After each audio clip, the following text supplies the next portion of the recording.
Well, this is the end of our flap. Our last male silver arowana.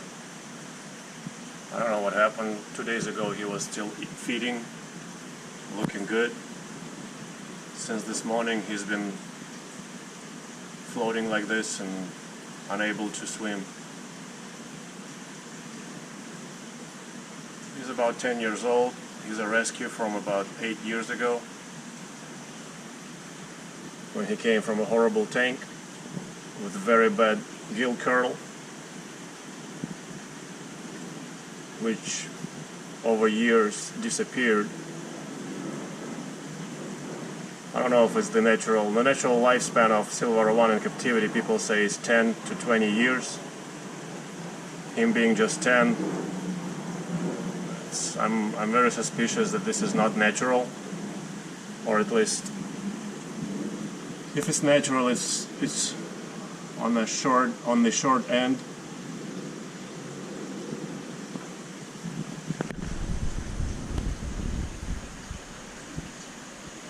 I'm gonna have to take him out and euthanize him and do the final measure. So we're left only with 2 females, Bickerina and the one-eyed and one drop-eyed Sierra. No males. I'm gonna have to buy some silver arowana and grow them out. Starting all over again. As you know, last year we lost Freddy or Fre, and we lost Alf, which were about 3.5 foot. Flap is the smallest of them. He's probably about 3 feet, but we will see what he's on the tape.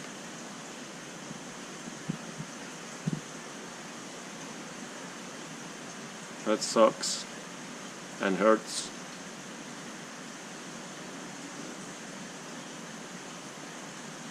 But that's the reality when you're dealing with live animals. They get sick and they die.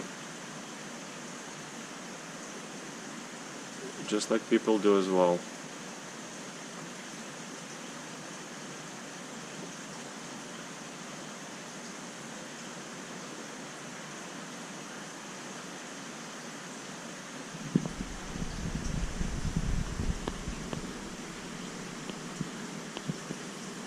I don't think this has anything to do with thymidase or with the diet, because that has been vastly improved over the last half a year and even a year or 2. Flap was sick, I want to say about a year ago. He became very much swollen, and I thought I was going to lose him. We were going to lose him, but he survived. He bounced back, got rid of the swelling, and was eating well and interacting with everybody, behaving himself well. So the powers be gave him another year with us. I don't think he's coming out of that state. So once again, I will have to take him out and euthanize him.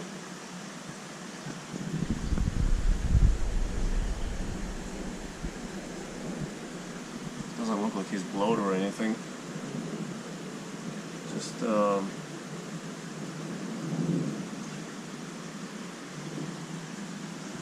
unable to move unable to control his body.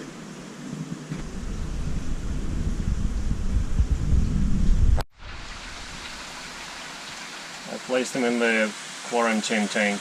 I'm gonna observe him a little bit. He was pretty strong, he was fighting me pretty good, but he doesn't have control over the lower half of his body. So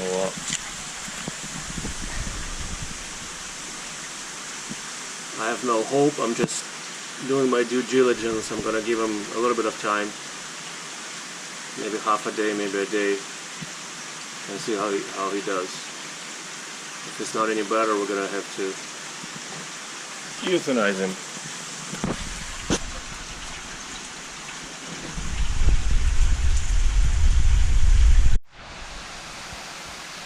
Flap has been 3 days in the quarantine, no improvement whatsoever, but he's not getting worse either. The loss of control reminds me of what I see with the vitamin B1 again deficiency, but this fish has been fed properly fortified diet of frozen fish, supplemented with B1 and everything else, so that's why I didn't even think about it right away, but I decided as a last resort to give it some B1 still to see what happens, if it has any effect. So I blended some, I dissolved B1 and blended in some pellets, New Life Spectrum pellets, and we're gonna try and give it to him via a feeding tube.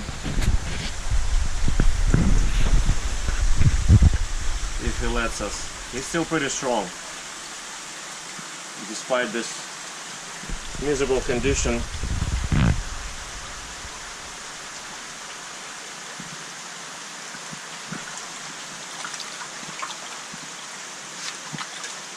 He needs to come down so that I can insert the tube.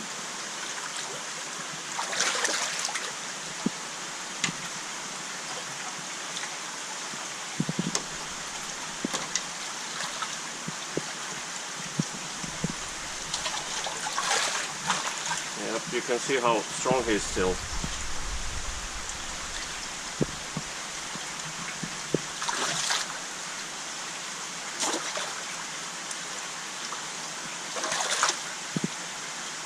Trying to shake me off. Yep, the tube went in, but he keeps pushing it out.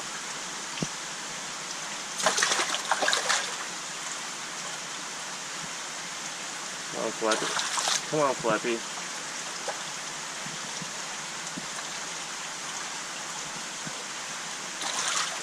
Come on. Hold on just a little bit. Pressing his esophagus, squeezing his esophagus. There you go.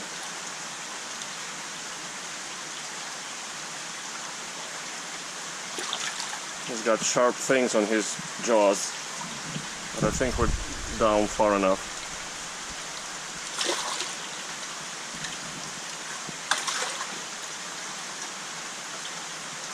Again, this is just a solution of B1 and blended New Life Spectrum pellets. There you go, sweetie.